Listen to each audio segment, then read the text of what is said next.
How is he Nothing doing survived that? the Narcon Dreadbeast. Entire alien That thing armadas just were calmed reduced to down. scrap metal, trying to It shouldn't cage be it, branding the possible. creature a walking extinction How is he event. doing It was that? considered the ultimate, untamable killing That thing machine. just calmed Yet, down. when containment finally It shouldn't be shattered, possible. the galactic military discovered How is their he fatal doing flaw. that? They completely forgot about human That psychology. thing just calmed down. In the freezing, airless shouldn't be void possible. of the Cygnus sector, the Tartarus Deep Space Research Station hung like a silver monolithic tomb. Financed jointly by the Galactic Federation and operated under a classified defense contract by Lockheed Martin's Exogenetics Division, the station was explicitly designed for one purpose: the containment and study of deep space biological anomalies.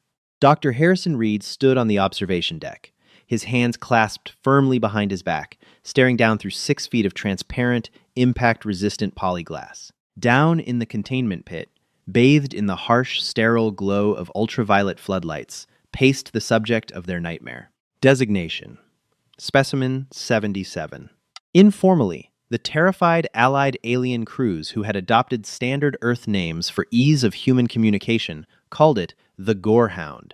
To the greater galactic community, it was a Narcon Dreadbeast, the apex predator of a high-gravity death world that had single-handedly depopulated 2 mining colonies before being subdued by orbital bombardment. It was roughly the size of a rhinoceros, but possessed the sleek, low-slung grace of a predatory feline. Its body was armored with interlocking carbon silicate plates that shifted with a sickening, metallic grinding noise every time it moved. It had 6 muscular limbs ending in monomolecular scythe-like claws capable of tearing through titanium alloy bulkheads. But its most terrifying feature was its head, a wedge-shaped nightmare of sensory pits, quad-optic thermal eyes, and a jaw that unhinged to reveal 3 rows of backward-curving, translucent teeth. Heart rate is sitting at a steady 40 beats per minute, Dr. Henrietta Collins reported from the primary console, her voice tight with thinly veiled anxiety.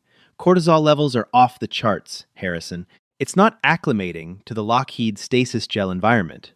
It's fighting the sedatives. Increase the dosage, Harrison replied coldly, his eyes locked on the creature.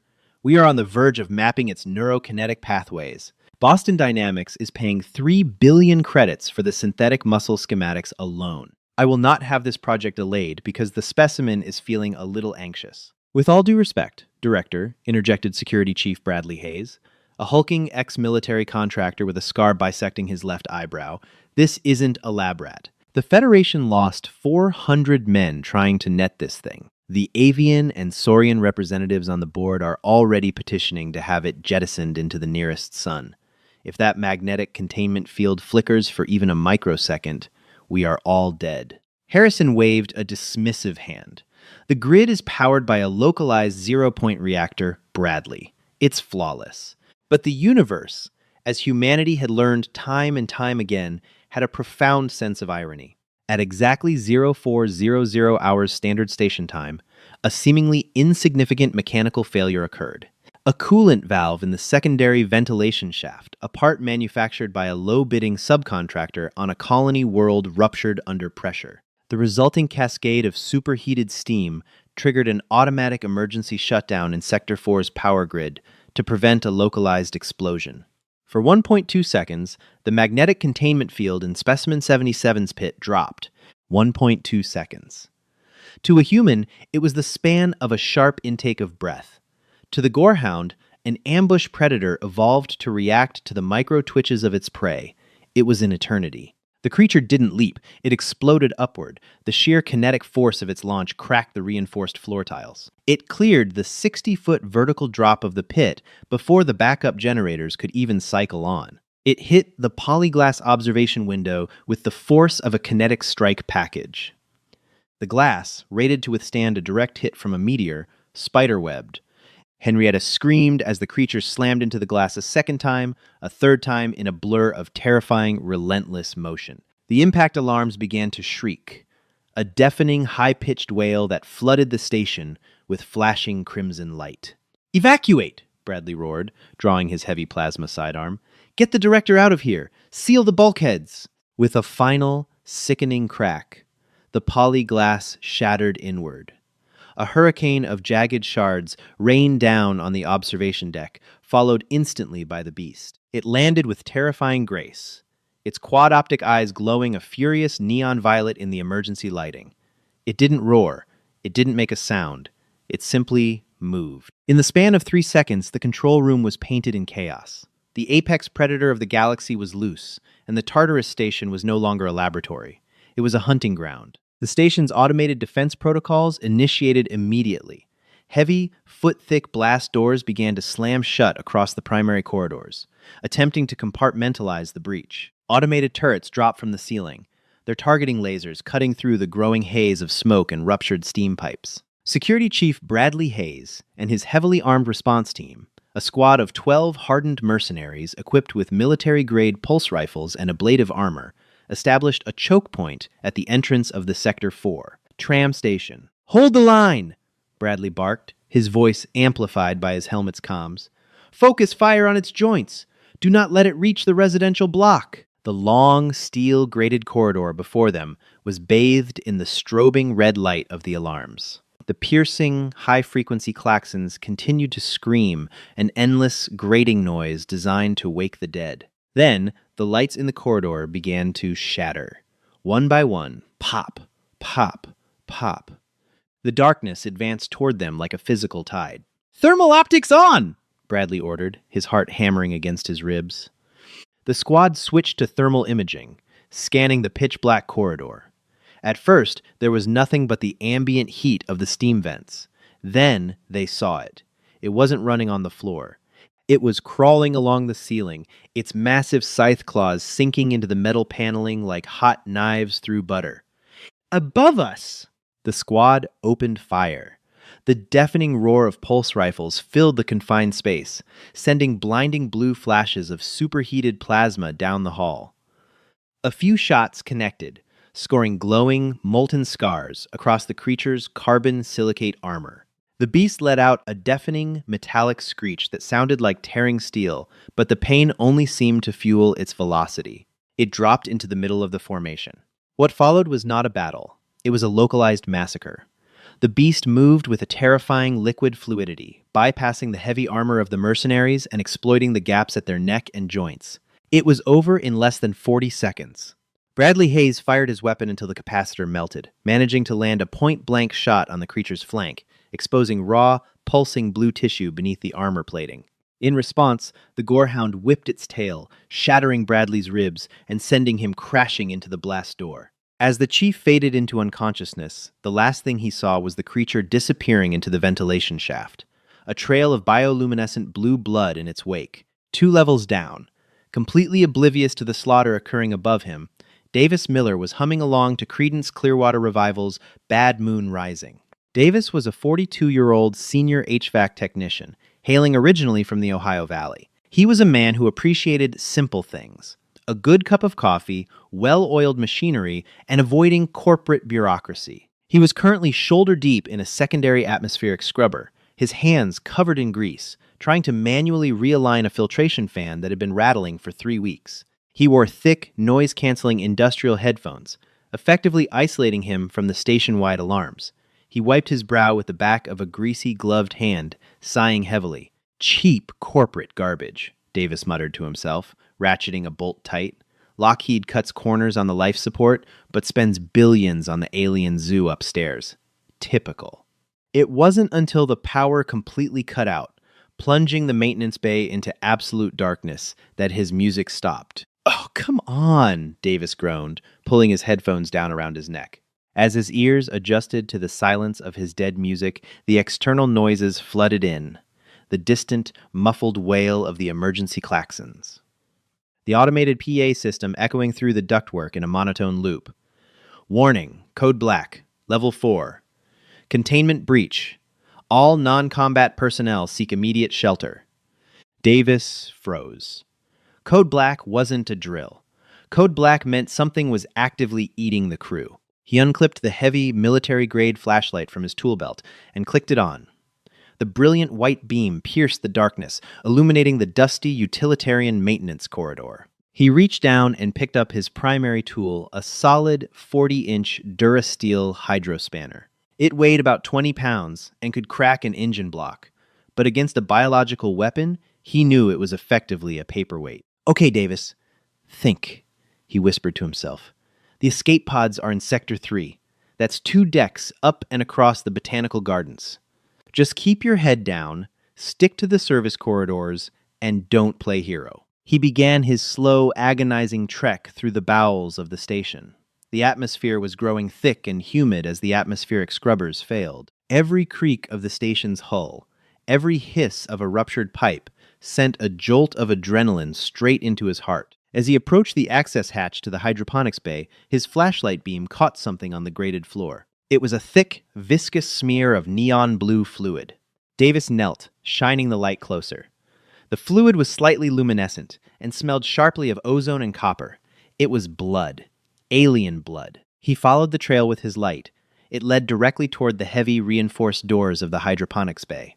The doors had been peeled open from the center, the thick steel curled back like a tin can opened with a knife. Deep, terrifying gouges scored the metal frame. Davis swallowed hard, his mouth suddenly completely dry. Whatever had done this was inside. And to get to the escape pods, he had to go through that room. The hydroponics bay was massive, a sprawling 3-story jungle of genetically modified Earth flora and alien vegetation designed to recycle the station's oxygen. Towering ferns, bioluminescent mosses, and thick hanging vines created a dense, humid canopy.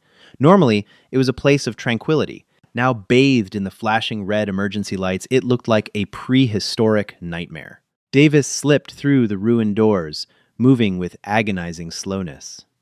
He kept his flashlight off, relying on the strobing red emergency lights and the ambient glow of the alien moss. His boots made almost no sound on the damp, soil-covered pathways. The piercing wail of the station's alarms was somehow louder in here, echoing off the glass dome above. It was a relentless, screeching frequency that drilled into the skull. He was halfway across the bay, hiding behind the thick trunk of a synthetic oak tree, when he heard it. A low, vibrating rumble that resonated not just in his ears, but in his chest. It sounded like an engine idling underwater. Davis peeked around the trunk. There, in a clearing near the central water reclamation pool, was the beast. It was massive, horrifying, and utterly alien. But as Davis watched it, his initial sheer terror gave way to something completely unexpected. Observation. The gorehound wasn't hunting. It was thrashing. It was slamming its massive, heavily armored head against the reinforced concrete base of a planter. It was pacing in frantic, jagged circles, its 6 legs kicking up massive clumps of dirt. Its tail whipped wildly, destroying nearby vegetation. Most notably, it kept pawing at the sides of its head, right where its auditory sensory pits were located. Davis watched as the creature let out a pathetic, high-pitched whine that starkly contrasted its terrifying appearance. The beast was bleeding heavily from the plasma burn on its flank, the blue blood pooling in the dirt. But the wound wasn't what was causing this erratic behavior. It's the alarms, Davis realized. The frequency. The creature possessed highly advanced sensory organs to hunt in the pitch-black, high-gravity environment of its homeworld. To those hypersensitive ears, the continuous, shrieking, high-frequency emergency klaxons of the station weren't just annoying, they were physically torturous. It was experiencing extreme sensory overload. In that moment, Davis didn't see an unstoppable extinction-level event. He didn't see the monster that had just butchered a squad of heavily armed mercenaries. He saw Buster. Back on Earth before the divorce, before the corporate debt, Davis had a rescue dog. A massive 130-pound Cane Corso mix named Buster. Buster had been abused before Davis found him. He was terrifying to look at, muscle-bound and scarred, and he had a severe panic trigger. On the 4th of July, when the fireworks started, Buster would lose his mind. He would thrash, destroy furniture, and pace frantically, terrified of the deafening noise he couldn't escape. The first time it happened, Davis's ex-wife had locked herself in the bathroom, terrified the dog would turn on them. But Davis hadn't run. He knew that running from a panicking predator only triggered their prey drive. You don't fight a panicked animal, and you don't run from it. You ground it. Davis looked at the Durasteel hydro spanner in his hand. If he tried to sneak past and it saw him, he would be dead before he could blink. If he ran, it would hunt him down. Taking a deep, shuddering breath, Davis made a decision that would forever alter the course of human-alien relations. He made a decision so fundamentally, stupidly, beautifully human that it defied all galactic logic. He stepped out from behind the tree. He didn't raise his weapon. Instead, he tossed the heavy durasteel wrench into the bushes. It landed with a soft thud. The gorehound froze. All four of its violet thermal optic eyes snapped toward Davis. The creature's stance shifted instantly from frantic thrashing to lethal, coiled aggression. It lowered its massive head. Its 3 rows of translucent teeth, bared as a deep, guttural snarl, vibrated through the air. Its muscles bunched, preparing to launch itself across the clearing and turn this fleshy biped into a red mist. "Hey," Davis said. He didn't shout. He didn't whisper. He used a firm, calm, deep baritone, the universal dad voice. The creature hesitated. It was expecting the biped to scream, to fire a weapon, or to run. That was what prey did. This biped was doing none of those things. It was just standing there, hands empty, palms open, and facing upward. "I know," Davis said, keeping his voice steady, projecting a low-frequency rumble from his chest. "It's loud! It hurts!" "I know, buddy." Up in the secondary control room, having barely escaped the initial slaughter, Dr. Henrietta Collins and Director Harrison Reed were watching the hydroponics security feed in absolute paralyzing horror. "What is he doing?" Harrison whispered, his face ashen. "Is he insane? He's presenting his vital organs." He dropped his weapon. Henrietta breathed, her hands pressed over her mouth. "Oh my God! It's going to rip him in half." Down in the bay, Davis took a single, slow step forward. The gorehound snapped its jaws, a sound like a steel trap slamming shut, and let out a deafening roar. The sheer volume of it blew Davis's hair back. The smell of rotting meat and ozone washed over him. Every instinct in his evolutionary biology was screaming at him to turn and flee. But humanity had spent 40,000 years looking at wolves in the dark and deciding they wanted a friend. Davis held his ground. He didn't flinch. He lowered his posture slightly, making himself less threatening, but kept his eyes locked on the creature's central brow, not staring aggressively into its eyes, but keeping it in his line of sight. "Easy," Davis murmured. "Easy." "Shh." He made a soft, rhythmic shushing sound. "Shh, shh, shh." A white noise pattern. The creature's ears twitched. The rhythmic sound was cutting through the agonizing, chaotic screech of the alarms. It was a structured, predictable frequency. Davis took another slow step forward. He was now only 10 feet away. He could see the microtremors in the beast's muscles. He could see the erratic, terrified dilation of its pupils. "You're okay," Davis said gently. "You're just scared. Nobody likes the loud noises. Look at you. You're a mess." He extended his right hand, palm up, keeping his arm relaxed. "Come here," Davis coaxed softly. The gorehound let out a low, confused grumble. It shifted its weight from one massive clawed foot to the other. It stretched its neck forward, sniffing the air. It was smelling Davis's pheromones. It smelled fear. Yes, Davis was sweating bullets, but it didn't smell the chaotic, sharp spike of terror that usually preceded prey fleeing. It smelled calm. The creature took a tentative, agonizingly slow step toward the human. In the control room, Harrison Reed gripped the console so hard his knuckles turned white. "This is impossible," he muttered. "The predatory instinct overrides all logic. It should be attacking." "Why isn't it attacking?" "He's overriding its threat response," Henrietta whispered, tears prickling her eyes. "He's acting like a dominant, non-hostile pack member. He's anchoring it." In the clearing, the gorehound closed the distance. The creature's massive head, easily the size of a smart car, was now inches from Davis's chest. The heat radiating off the alien beast was intense. Davis kept his hand extended, perfectly still. He let the creature dictate the final engagement. The gorehound pushed its wet, scaly snout against Davis's open palm. Davis didn't pull away. He slowly curled his fingers, feeling the coarse, tough hide beneath his fingertips. He moved his hand up, tracing the bony ridge above the creature's eye, finding a spot right behind its primary auditory pit. And then Davis Miller began to scratch. "There you go," Davis whispered, digging his fingers in and applying firm, rhythmic pressure. "Right there. Good boy. I know. You're a big, scary monster, aren't you?" "Yes, you are. The apex predator of Tartarus, 9, the walking extinction event that had slaughtered hundreds, let out a long, shuddering exhale. Its eyes closed. And then a sound began to emanate from its massive chest. It was a deep, rhythmic thrumming.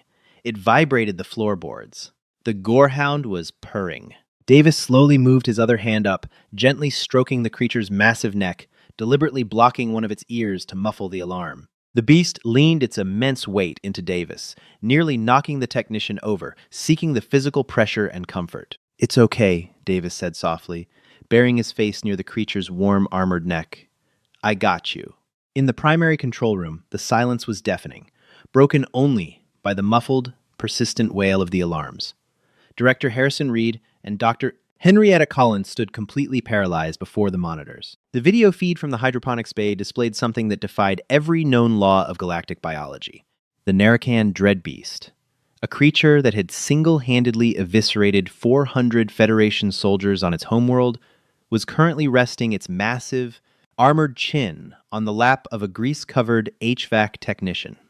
"I don't believe it," Henrietta whispered, her voice trembling with awe. It's submitting to him. The physiological scanners are showing a massive drop in its cortisol levels. The heart rate is stabilizing. It's releasing endorphin. Harrison's shock rapidly morphed into something far more dangerous, calculating greed.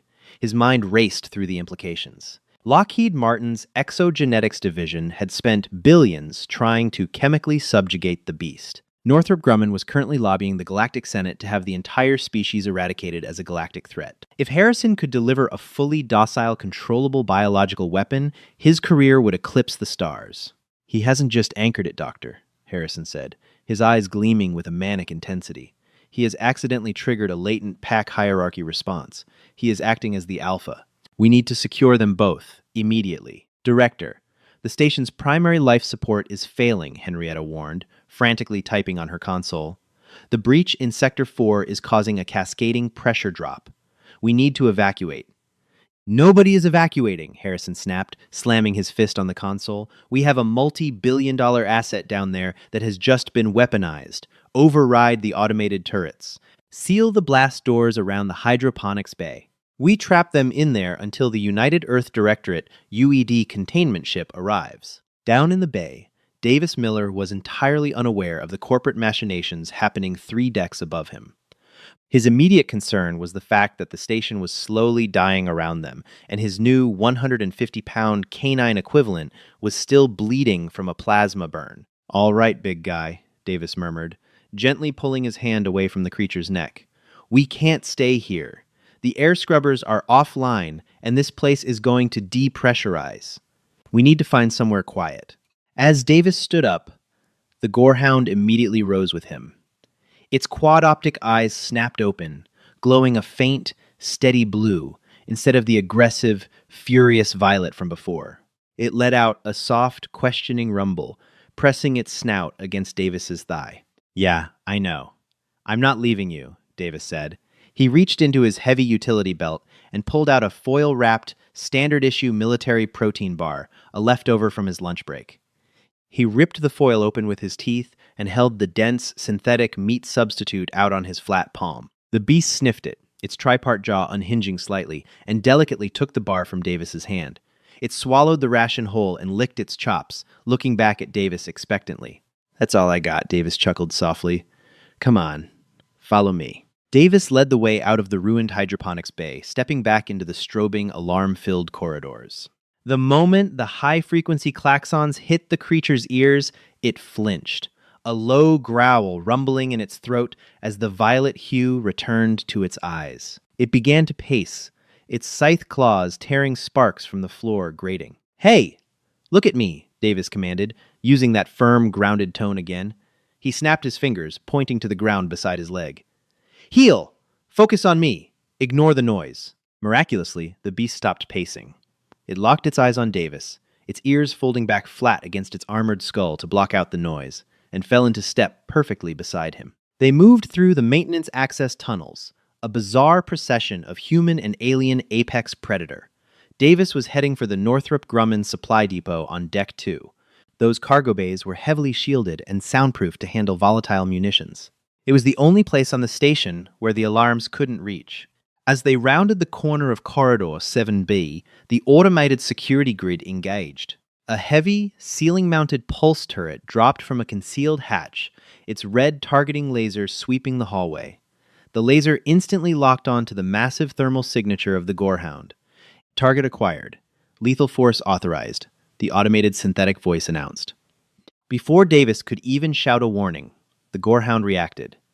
It didn't flee, and it didn't attack the turret. Instead, with a speed that defied its massive bulk, the beast lunged in front of Davis. It planted its 6 legs firmly into the steel deck, flaring its carbon silicate armor plates outward to create a physical shield between the human and the turret. It roared, a sound of pure, unadulterated defiance, ready to take the plasma fire to protect its new alpha. Davis's heart hammered in his chest. It's protecting me, he realized. It knows I'm defenseless.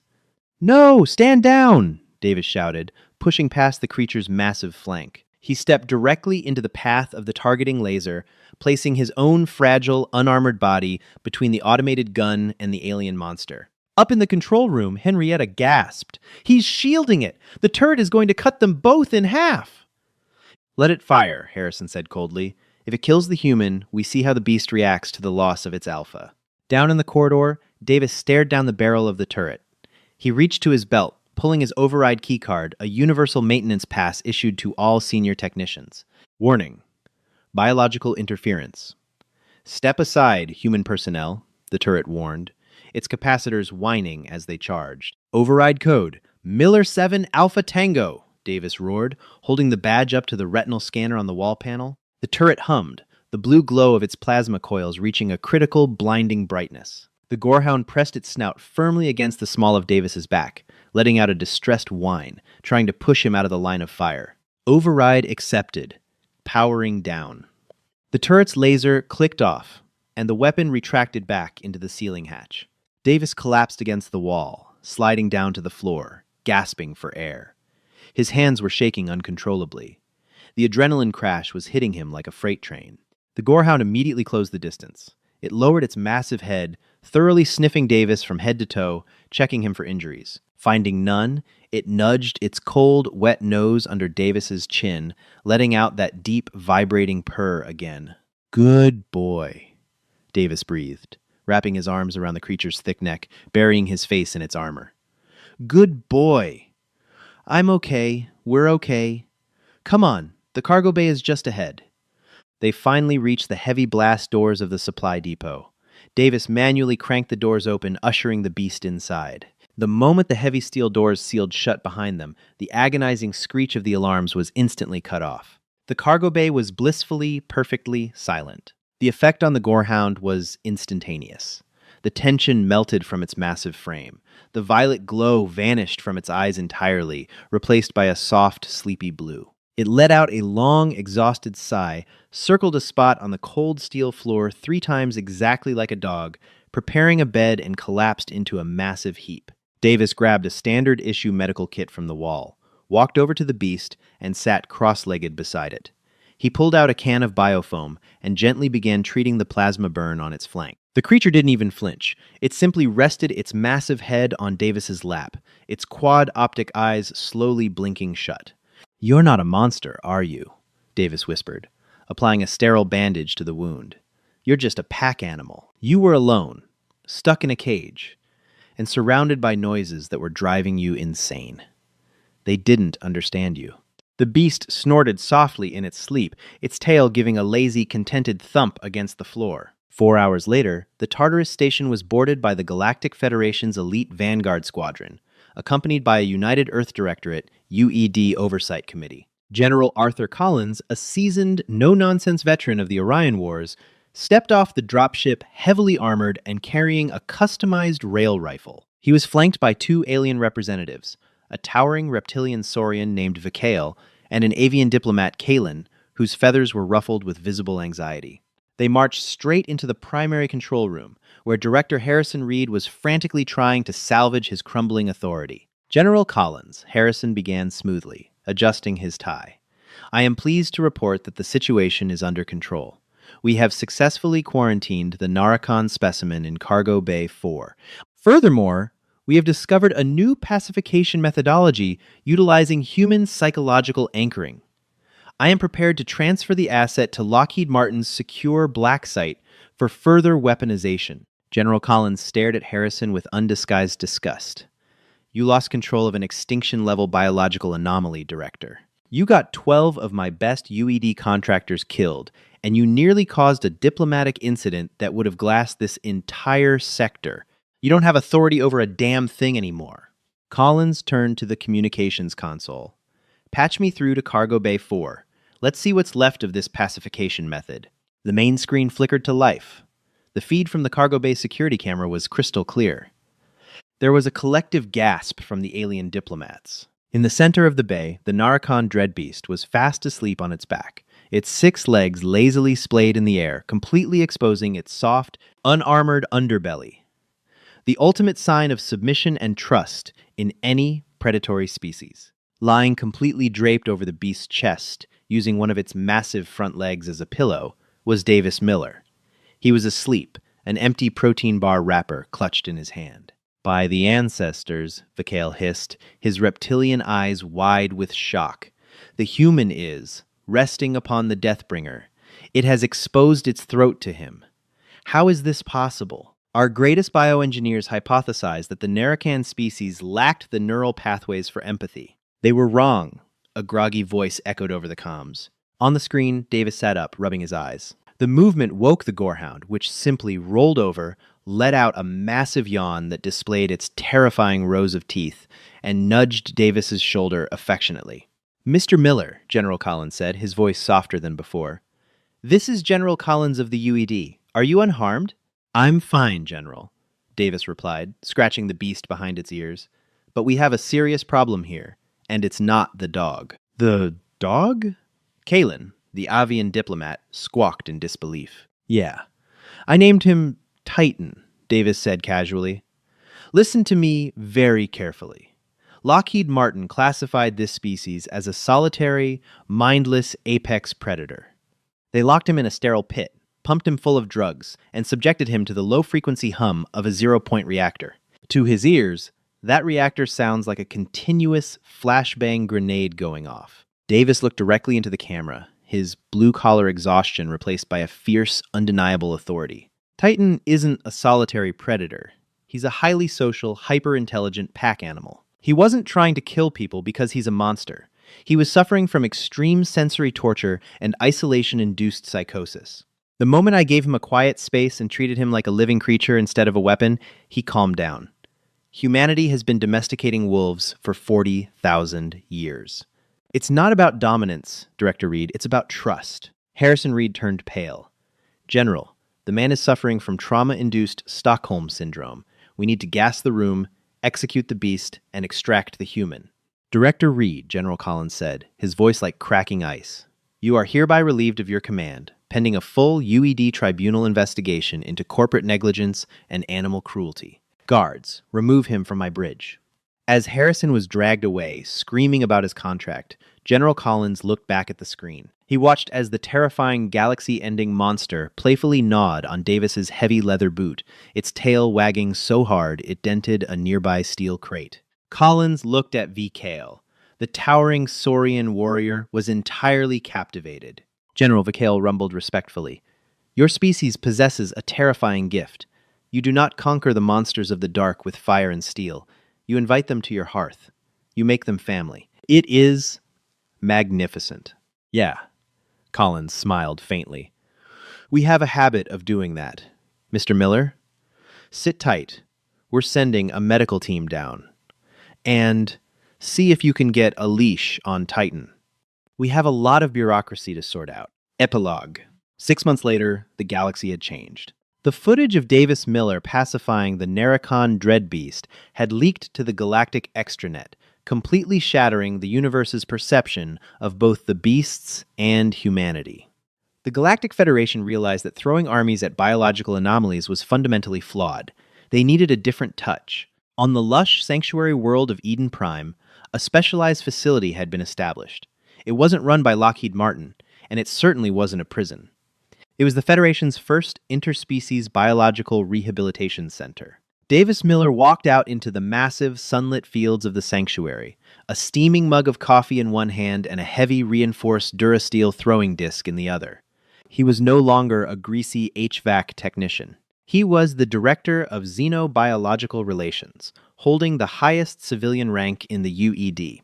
He raised his fingers to his mouth and let out a piercing whistle. From the tree line, a quarter-mile away, the earth began to shake. Titan burst from the foliage, his carbon silicate armor gleaming in the sunlight. He covered the distance in seconds, sliding to a halt in front of Davis and kicking up a massive cloud of dirt. He let out a joyful, thrumming purr, his violet eyes completely gone, replaced by a permanent, happy blue. "Ready, boy?" Davis grinned, winding his arm back. He hurled the Durasteel disc as hard as he could. It flew high into the alien sky. Titan didn't just run. He launched himself into the air, doing a perfect backflip, catching the disc in his massive jaws before landing with earth-shattering grace. He trotted back, dropping the slobber-covered disc at Davis's feet. As Davis bent down to scratch the galaxy's deadliest predator behind its ears, he looked up at the observation deck. A group of alien diplomats were watching, furiously taking notes on human pack bonding rituals. Davis just laughed. The universe was full of horrors, monsters, and extinction-level threats. But as humanity had just proven, sometimes the galaxy didn't need a bigger gun. Sometimes it just needed someone brave enough to say, "Good boy, did you love this story? Humans will pet anything, even a walking extinction event." If you enjoyed this HFY Sci-Fi tale, please hit that like button, share it with your fellow sci-fi fans, and subscribe for more epic stories of humanity proving the galaxy wrong. What alien monster would you try to pet? Let us know in the comments below. Hi, my name is Tran Truong, the owner and manager of Palace Truths. After watching the video, the galaxy's deadliest apex predator escaped until a human decided to pet it sci-fi. I'd really like to know what you think. How did this story make you feel? What I enjoyed most about this story was the mix of tension and humour. Everyone expected fear and chaos, yet one unexpected human decision completely changed the situation. That contrast is part of what makes HFI stories so much fun. They often show humanity in ways no one else sees coming. One gentle lesson I took from the story is that understanding can sometimes be more powerful than fear. While caution is important, assumptions don't always tell the whole story. In everyday life, taking a moment to understand a situation before reacting can lead to surprising results. What was your favourite moment in the story? And do you think the human was brave, lucky, or a little bit of both? Thanks for spending time with Palace Truths. If this story gave you a smile or made you think, feel free to share your thoughts in the comments, and maybe like or subscribe for more HFY adventures.